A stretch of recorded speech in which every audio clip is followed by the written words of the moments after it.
பண்ணிருக்கீங்க ரெண்டு பேருமே, லைக் ரொம்ப வித்தியாசமா இருந்துச்சு அப்படிங்கிற மாதிரி we had a conversation. யூசுவலா அடிக்கடி ஒரு ஆக்டர் இன்னொரு ஆக்டருக்கு வந்து எல்லா படமும் பார்த்து எல்லாருமே பேசுறது கிடையாது. அதாவது ஒரு படத்து தான் அடிக்கடி நடக்கிறது கிடையாது. அந்த படத்துல அது நடந்துச்சு, கூப்பிட்டு பேசணும்னு எனக்கு ஞாபகம் இருக்கு. ஜோவும் கூப்பிட்டு பேசுனது ஞாபகம் இருக்கு. அதே மாதிரி வந்து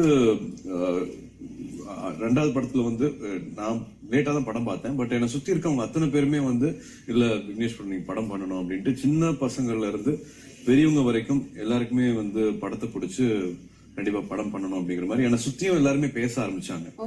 எனக்கு வந்து ரெக்கமெண்டேஷன் யாருன்னா வந்து என் தங்கச்சியில இருந்து ஹரிசார்ல இருந்து அத்தனை பேருமே. It was family, it was industry. ஒரு புது எக்ஸ்பீரியன்ஸ் அந்த படத்துல நடிக்கும்போது வந்து திரும்ப சொல்றதுதான், இந்த டயலாக் டெலிவரி வேற மாதிரி இருக்கே, எனக்கு பிடிக்க கொஞ்சம் டைம் ஆகுது அப்படின்ட்டு. ரொம்ப very rarely you see him with ஒரு பேப்பர், டயலாக் பேப்பர், பென். நான் சொல்றேன் அப்படி சொல்லுங்களேன் அப்படின்ட்டு. அங்க பாருங்க ரியாக்ஷன் தெரியுது பாருங்க. கொஞ்சம் அப்படிதான் அது போயிட்டு இருக்கும். பட் அதுதான் கொஞ்சம் நேச்சுரலாவும் இருந்தது.